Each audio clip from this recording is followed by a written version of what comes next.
অনেক দিনের স্বপ্ন ছিল আমাদের নিজেদের একটা বাড়ি হবে, নিজের ছাদ, নিজের দেওয়াল, যেখানে আমরা নিজেদের স্বপ্নটা নিজেরাই তৈরি করব নিজেদের মতন করে। আর সেটা যখন নিজের দেশ ছাড়া বিদেশে হয়, তখন যেন স্বপ্নের পাশাপাশি দায়িত্ব, কর্তব্য, অনুভূতি সবকিছু একটু বেশি মনে হয়, তাই না? কারণ কি, প্রবাসে সবকিছুই নিজেকে গড়ে নিতে হয়। আমরাও সেরকমই স্বপ্নের তুলি দিয়ে গড়ে নিতে চলেছি জার্মানিতে আমাদের নতুন বাড়ির দেওয়ালটাকে। হ্যালো এভরিওয়ান, আমি সুনন্দা, প্রবাসী আমার জগতে আর একটা নতুন ব্লগ নিয়ে তোমাদের সবাইকে আমার চ্যানেলে ওয়েলকাম।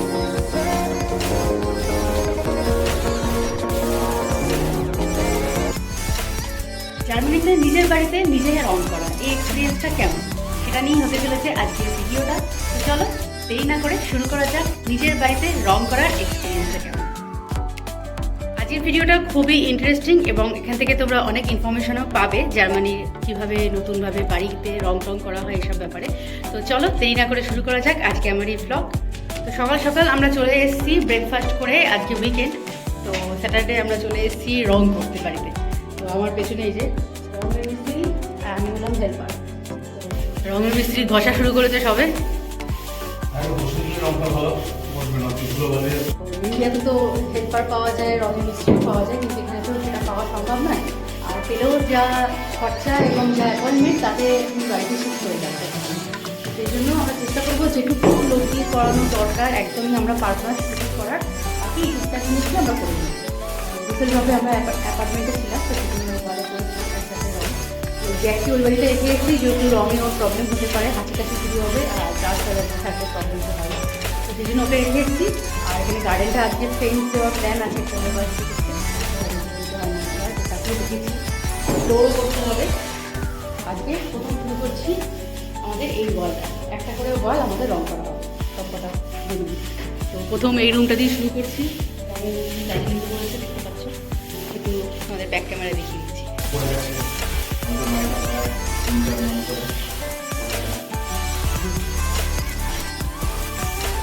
যাই হোক, ভেবেছিলাম আরও তাড়াতাড়ি শুরু করবো, কিন্তু টুকটাক আজকে গুছিয়ে আসতে একটু দেরি হয়ে গেল।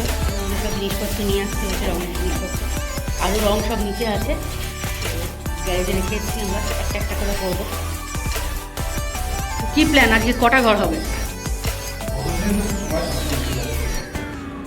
মানে মিস্ত্রি আজকে কটা ঘরের কন্ট্যাক্ট নিয়েছে? হাফ ঘর, আচ্ছা। তার মানে আরও 2-3 দিন আমাদের লেগে যাবে, 2-3টে উইকেন্ড লাগবে রং কমপ্লিট করতে। তো যেহেতু এটা আমাদের কার্পেটের ফ্লোর আছে, এখানে আমরা চেঞ্জ করবো, এখানে আমরা ফ্লোর লাগাবো, সেই জন্য একটা লোক আসবে। তো তাকে আগে ছেড়ে দেওয়ার জন্য আমরা কার্পেটের ফ্লোর যে ঘরগুলোতে আছে সেই ঘরগুলো আগে রং করছি। যেমন এই ফ্লোরটা আমাদের তৈরি আছে, তা সত্ত্বেও যেহেতু এই পাশের ফ্লোর দুটো আমরা চেঞ্জ করব, তো সেম কালারই করার চেষ্টা করব। সেই জন্য ইচ্ছে আছে 3টে রুমেরই, মানে ওপরের যে 3টে রুম, 3টে বেডরুমেরই আমরা কালার চেঞ্জ করব। তো দুটো একই ফ্লোরে করব, আর একটা ফ্লোর করব না, সেটা দেখতে বাজে লাগবে। তো এই ফ্লোরটাও করতে হবে, এটাও কার্পেট রয়েছে, দেখছো কার্পেটে কিরকম ছাপ রয়েছে। তো এই কারণে আমরা চাইছি একই রকম কালার মেনটেন করে করতে। আর ওয়ালের কালারগুলো ডিফারেন্ট হবে, সেটা আমরা প্ল্যান করে নিয়েছি অলরেডি, সেই বুঝে রং কিনেছি।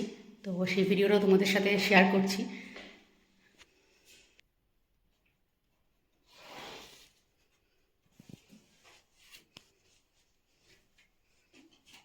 রঙের সাথে সাথে বিভিন্ন উপকরণগুলো তোমরা এখানকার জার্মানিতে যে বাউ মার্কেটগুলো হয়, মানে কনস্ট্রাকশনের কাজ যারা করে নিজের বাড়িতে, অনেকে এখানে নিজেই কাজ করতে পছন্দ করে, তো সেই সব দোকানেই পাওয়া যায় এই জিনিসগুলো। তাছাড়া তুমি অ্যামাজন থেকেও কিনতে পারো, যদি বুঝতে না পারো তাহলে ঘরে বসে অনলাইনেও অর্ডার করতে পারো। আমরা যেমন বাউ মার্কেট থেকেও কিনেছি, কিছু কিছু জিনিস অ্যামাজনেও অর্ডার করা আছে, সেগুলোও আসবে। তো আর সব থেকে ইম্পর্টেন্ট হলো এরকম একটা কাপড় মাটিতে পেতে নেওয়া, যেটা বাউ মার্কেটেও পাওয়া যায়, ইভেন অ্যামাজনেও পাওয়া যায়। আর আলডিতে, এমনকি আমরা টেডিতেও দেখেছি, তার হয়তো কোয়ালিটি অতটা ভালো নয়, এটার কোয়ালিটিটা একটু বেটার, যাতে আমরা 3-4টে ঘর রং করব, মোটামুটি অনেক দিনের জন্য ইউজ করতে পারি, সেরকম দেখেই কিনেছি। তো এটা তুমি ইউজ করার পর ফেলে দিতে পারো, এটা জাস্ট ফ্লোরটাকে প্রোটেক্ট করার জন্য, যাতে রং না পড়ে নষ্ট হয়ে যায়। আর তার সাথে সাথে দেওয়ালে স্টিকার লাগিয়ে নিতে হবে, যেমন অনিশ একটা সাদা স্টিকার লাগিয়ে নিল কর্নারগুলোতে। আমরা একটা করে ওয়াল রং করব এবং পাশের দেওয়ালে বা সিলিংয়ে যাতে রং না লেগে যায়, সেই জন্য একটা স্টিকার পাওয়া যায় টেপ টাইপের, সেটাকে লাগিয়ে নিতে হবে ধার দিয়ে, কর্নার দিয়ে। তো সেই রং হয়ে গেলে এবং শুকিয়ে গেলে স্টিকারগুলো পরে তুমি খুলে দিতে পারো। তাহলে কি পাশের দেওয়ালটায় রং যায় না। তো সেরকম একটা স্টিকার লাগিয়ে নিয়েছি। এরপর অনিশ যেটা ভুলে গেছে সেটা আমি পরে শেয়ার করছি তোমাদের। অনিশ রং করে দেওয়া শুরু করে দিয়েছিল প্রথম রুমটায়। তারপর আমরা মনে করলাম যে এরকম একটা টেপের সাথে প্লাস্টিক হয় রোল, যেটা বর্ডারের সাথে সাথে পাশের দেওয়ালটাকে প্রোটেক্ট করার জন্য খুব ইম্পর্টেন্ট দেওয়া, যাতে রং করার সময় ছিটকে পাশের দেওয়ালে না চলে আসে। তো এটাও তোমরা অ্যামাজন থেকে অর্ডার করতে পারো। একটা রোলের মতন আসে, ছোট রোলও আসে, বড় রোলও আসে। আমার মনে হয় বড়টা নেওয়াটাই ভালো, যাতে অনেকটা দেওয়াল তুমি প্রোটেক্ট করে রাখতে পারো। রোলটা একবার তোমাদের দেখিয়ে দিই। এই যে অনিশের হাতে এরকম টাইপের আসে। মোটামুটি 20 থেকে 25 ইউরোর মধ্যে এই রোলগুলো পাওয়া যায়, বিভিন্ন সাইজে তোমরা কিনতে পারো। তো এবার আমাদের প্রথম দেওয়ালটা রং করা হচ্ছে, দেখি কেমন হয়। তো কালারটা যা দেখেছিলাম বাস্কেটে তার থেকে অনেকটাই সুন্দর কালার, মানে আমরা যে এক্সপেক্ট করেছিলাম কালারের যে বারটা আমরা পছন্দ করেছিলাম নাম্বার দেখে, সেটাই এসছে। অ্যাকচুয়ালি আমরা কালকে যখন কিনেছিলাম, কেনার পর যখন রংটা ওরা মিক্স করে বানিয়ে দিল মেশিনে, তখন দেখে খারাপ লেগেছিল। অনিশ আমাকে খুব বকাবকি করছিল যে ও নাকি আমাকে জিজ্ঞাসা করেই ভুল করেছে, ওর যে শেডটা পছন্দ ছিল সেটাই। তো এই যে টেপটা দেখতে পাচ্ছ সাদা রঙের, এই টেপটার কথাই বলছিলাম, এটা অনিশ লাগিয়ে দিয়েছে। তো যাই হোক, রংটা দেয়ালে করার পর যেটা বলছিলাম যে ভালোই লাগছে, আমাদের যেরকম এক্সপেকটেশন ছিল সেরকমই কালারটা আমরা পেয়েছি। তো রং আমরা কিভাবে কিনেছি, কিরকম ভাবে কালার চয়েস করেছি বা দোকানে কিভাবে মিক্স করে দেয়, সব ভিডিও আমি তোমাদের সাথে পরে শেয়ার করব, নাহলে এই ভিডিওটা লেন্দি হয়ে যাবে। তো তোমাদের বলছিলাম যে অনিশ এখানে রং করা শুরু করে দিয়েছে বর্ডারটায়। তারপর ওর মনে পড়েছে যে ওই প্লাস্টিকের রোলটা লাগানো হয়নি। তো এখন ওই প্লাস্টিকের রোলটা লাগাচ্ছে, কারণ বর্ডারে রং করতে গিয়ে ও বুঝতে পেরেছে যে পাশের দেওয়ালে ছিটকে ছিটকে আসছে কালার। তো সেই জন্য এখন ওই রোলটা ও লাগাচ্ছে। এই দেখো, ব্লু কালারের বর্ডারের সাথে প্লাস্টিকের একটা টেপ মতন লম্বা করে লাগানো আছে, এবং যতটা তোমার দরকার তারপর তুমি কেটে দিতে পারো। তো এটা এখন ও পরে লাগাচ্ছে। ছোট ব্রাশ দিয়ে অনিশ আগে সাইডটা করে নিয়েছে, যেরকম আমরা ড্রয়িং এর সময় স্কেচ করতাম সাইডটা। তো সাইডটাই খুব সাবধানতার সাথে করতে হয়, যাতে পাশের দেওয়ালে না লেগে যায়। তারপর তুমি এরকম বড় রোল দিয়ে মাঝখানটা ফিল আপ করতে পারো।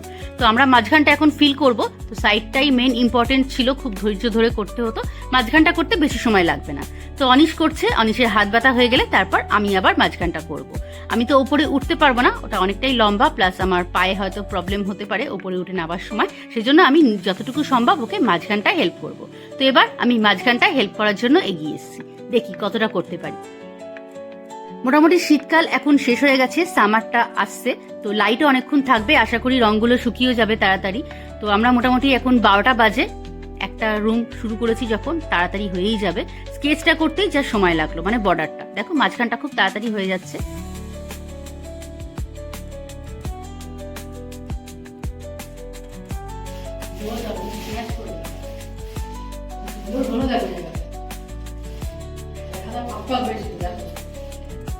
গার্ড কোড দিতে হবে, এটা তো ফার্স্ট কোড হচ্ছে।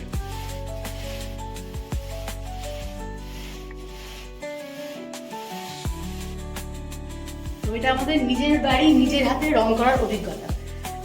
রং করার অভিজ্ঞতা এর আগে ছিল জার্মানিতে, আমরা অ্যাপার্টমেন্টে করেছিলাম ডুসেলডর্ফে থাকার সময় একটা ওয়াল। বাট তাই না, নিজের বাড়ির একটা অভিজ্ঞতাই অন্যরকম, নিজের হাতে করে রং করা, তাই না? কেমন ফিল করছো বলো? চিন্তা করছি, মায়াও লাগছে যে এদিক ওদিক ছিটকে যাচ্ছে, সেগুলোকে আবার ঠিক করতে হবে। বাট নিজের বাড়ি রং করার এক্সপিরিয়েন্সটা আলাদা। যেতে হবে, প্রফেশনাল লোকরা নিজেদের করা একটা ব্যাপার আছে, কিন্তু তাও তাহলে তো টাইম লাগবে আমাদের একটুখানি, মানে সবকটা ঘর কমপ্লিট করতে। আমরা আস্তে আস্তেই করবো, একদিন একটা করে, উইকেন্ড ছাড়া তো সম্ভব নয়। কিন্তু এটার মধ্যে একটা আলাদা রকম আনন্দ হচ্ছে, বেশ একটা এক্সাইটমেন্ট রয়েছে। একটু করে কমপ্লিট হচ্ছে, আবার একটু করে মনে হচ্ছে যে এই জায়গাটা ঠিক আছে কিনা, দেখি কেমন লাগছে। মানে একটা করে শেড দিয়ে আমরা দেখছি কেমন লাগছে, আবার একটা শেড দিচ্ছি। অ্যাকচুয়াল লোক টায়ার্ড হয়ে যাচ্ছে, তখন হেল্পারও আছে তার সাথে। যাই হোক, দুজনে মিলে করছি, দেখা যাক। এখন 1 ঘন্টার মধ্যে মোটামুটি এই জায়গায় দাঁড়িয়েছে। 12:30 থেকে শুরু করেছিলাম, এখন 1:45 বাজে, মানে 1 ঘন্টা জাস্ট কমপ্লিট হয়েছে। তো স্টিকার টিকার সব রেডি করে করতে একটু টাইম লাগলো গুছিয়ে প্রথম দিন। তবে রং করতে বেশি সময় লাগলো না, জাস্ট ওই বর্ডারগুলো করাতে আর স্টিকার দিয়ে ওটাকে কভার করা, যাতে কোনো দাগ না লেগে যায়, সেটাতেই টাইম লাগলো। প্রিপারেশনটা নিতেই যা টাইম লাগে, কিন্তু রং পটপট করে হয়ে গেল 1 ঘন্টার মধ্যে কমপ্লিট। তো আরও শেয়ার করছি অন্য রুমগুলো যদি আজকে ধরা যায়, নাহলে আবার কালকে আমি আসবো না, কালকে রবিবার অনিশ আসবে। তো অনিশ তোমাদের সাথে ভিডিও শেয়ার করবে। তো একটা রুম আমাদের কমপ্লিট হয়ে গেছে। এবার পাশে আরেকটা যেটাতে কার্পেটের ফ্লোর আছে, বললাম যে দুটো কার্পেটের ফ্লোরের রুম আমরা আগে শেষ করার চেষ্টা করব। তো সেটাতে অনিশ আগে স্টিকারগুলো মেরে দিচ্ছে। এখানে স্টিকারের কালারটা আমরা অন্য রেখেছি যাতে বোঝা যায়। আগের হোয়াইট কালারটা শেষ হয়ে গেল, ভালোই হয়েছে। একদিক দিয়ে হোয়াইট কালারটা একটা নিয়েছিলাম আর এরকম অরেঞ্জ স্টিকার 2-3টে কালার নিয়েছি। কালারফুল হলে কি বোঝা যায় যে বর্ডারটা এখানে রয়েছে, এর বাইরে রং দেওয়া যাবে না। তো যাই হোক, এটা আমরা শুরু করছি এখন। স্টিকারটা লাগিয়ে রাখছি, আজকে না হলেও কালকে রং শুরু করব। 4টে তো বেজেই গেছে, ওদিকে জ্যাক একা রয়েছে, তো আমরা ভাবছি তাড়াতাড়ি চলেই যাব। ওই দেখো বর্ডারটা আমরা ওপর দিয়েও দিয়ে দিয়েছি, কর্নার দিয়ে। দরজার পাশটা দেওয়াটা বেশি ইম্পর্টেন্ট, কারণ দরজার ওপর কালার লেগে গেলে সেটা চেঞ্জ করা খুব কষ্টকর। এই টেপটা দিয়ে দেওয়ার পর আমরা দেখো ওই যে বলছিলাম প্লাস্টিকের একটা রোল দিতে হয়, তো সেই রোলটা এখন দেওয়া হচ্ছে ওই কর্নারটায়, যাতে পাশের দেওয়ালে ছিটকে না যায়। তো আগের রুমটাতে দেরিতে দেওয়া হয়েছিল বলে একটু একটা দুটো ফোঁটা ছিটকে গেছে পাশের ওয়ালে, কিন্তু এখানে আমরা শুরুতেই আগে রোলটাও দিয়ে দিচ্ছি। রোলের ব্লু বর্ডারটায় আঠা রয়েছে, তো ওটা দেয়ালে আটকে নেওয়ার পর তুমি প্লাস্টিকের পার্টটাকে যতটা খুশি এক্সটেন্ড করতে পারো। তো আমরা এরকমই একটা কিনেছি যাতে অন্তত কিছুটা হলেও, এটা হচ্ছে বড় রোলটা, কিছুটা হলেও বেশি কভারেজ পাওয়া যায় এখান থেকে, যাতে অনেকটা দেওয়াল অবধি আমরা প্রোটেক্ট করতে পারি, রং না লাগে। তো এটাকে তোমাকে এরকমভাবে এক্সটেন্ড করে দিতে হবে। মাঝে আমাদের হোম ডেলিভারিতে খাবার এসেছিল, পিৎজা, তো আমরা দুজনে চট করে খেয়ে নিয়েছি। সেই ভিডিওটা ভুলে গেছি তোমাদের সাথে শেয়ার করতে, ক্লিপটা নেওয়া হয়নি। তো এই দেখো এখানে দেখতে পাচ্ছ প্লাস্টিকটা। তোমরা যদি জার্মানিতে নিজের বাড়িতে বা অ্যাপার্টমেন্টে রং করতে চাও, এই রোলটা কিন্তু অবশ্যই কিনবে, এটা কিন্তু খুবই ইম্পর্টেন্ট। যেটা আমরা ডুসেলডর্ফে কিনতে পারিনি, তখন জানতাম না, কিন্তু এখন জানি, তো এটা আগে আমরা কিনে নিয়েছি। তো আজকে বাড়ি ফিরতে হবে, সেই জন্য অনিশ বললো আমি যেহেতু আজকে এসছি ওকে হেল্প করে দিই স্টিকার লাগানোর কাজে, কালকে ও একাই আসবে, তাহলে রংগুলো তাড়াতাড়ি করে নিতে পারবে। পাশাপাশি দুটো ঘরেই আমরা এরকমভাবে স্টিকারটা লাগিয়ে দিয়ে যাচ্ছি, কালকে অনিশ এসে খালি রংটা করবে। তো আজকে আমাদের একটা ওয়াল কমপ্লিট হয়ে গেছে, তারপর একটু টুকটাক আমরা লাঞ্চ করলাম, খাওয়া দাওয়া সেরে নিয়ে আবার বাকি ঘরগুলোতে স্টিকার লাগানো হয়েছে। তাড়াতাড়ি ফিরতে হবে, কারণ জ্যাক বাড়িতে একা রয়েছে, আবার সে মন খারাপ করে বসে থাকবে, কারণ ঘুরতে যাওয়া আছে বিকেলে। তো আজকে তাড়াতাড়ি বেরিয়ে যাচ্ছি, টুকটাক কিছু দোকানে কেনাকাটিও আছে, যেহেতু স্যাটারডে, আজকে কিনে নিলে কালকে আবার কাজ এগোতে পারবে। তো রং করতে গিয়ে আমরা ফিল করলাম যে কিছু কিছু স্টিকার বা ওই লেবেলগুলো একটু চওড়া দরকার ছিল, যেটা আমরা মোটামুটি 2 ইঞ্চি মতো নিয়েছিলাম ম্যাক্সিমাম, ওটা 4 ইঞ্চি হলে ভালো হয়, অনেকটা কভার করা যায়। সেই জন্য সেগুলো আজকে যদি হয় ফের আসতে কিনে নিয়ে বাড়ি ঢুকবো। তো এই ছিল আজকে জার্মানিতে নিজেদের বাড়ি নিজের হাতে রং করার একটা এক্সপিরিয়েন্স, তোমাদের সাথে শেয়ার করলাম ভিডিওটা। তো কেমন লাগলো আজকের এই ভিডিওটা প্লিজ দেখে জানিও, ভালো লাগলে একটা লাইক করে দিও, ফ্রেন্ডস ও ফ্যামিলির সাথেও প্লিজ শেয়ার করতে ভুলো না। আর যদি তোমরা নতুন হয়ে থাকো আমার চ্যানেলে, জার্মানি সম্বন্ধে এরকম অনেক ইনফরমেশন পেতে এবং আমাকে অনেক ভালোবাসা ও উৎসাহ দিতে, প্লিজ চ্যানেলটিকে সাবস্ক্রাইব করে দিয়ে পাশে থেকো। দেখা হচ্ছে তাহলে খুব শিগগিরই আবার একটা কোনো ভিডিও দিই। Till then take care and bye bye. চলে আসলাম সরাসরি পরের দিন, অর্থাৎ রবিবার। আজকে কিন্তু আমি যাইনি, আজকে অনিশ গিয়ে বাকি দুটো রুম কমপ্লিট করেছে। তো এই রইল শেষ দিনের ভিডিও, যেখানে তোমরা দেখতে পাচ্ছ বাকি দুটো রুম কমপ্লিট হয়ে গেছে, এখনো আর একটা বাকি রয়েছে। সেটার ভিডিও হয়তো কোনো একটা অন্য ব্লগে শেয়ার করব। তাহলে আজকের ভিডিওটা এখানেই শেষ করছি। সবাই তোমরা খুব ভালো থেকো, দেখা হচ্ছে খুব শীঘ্রই।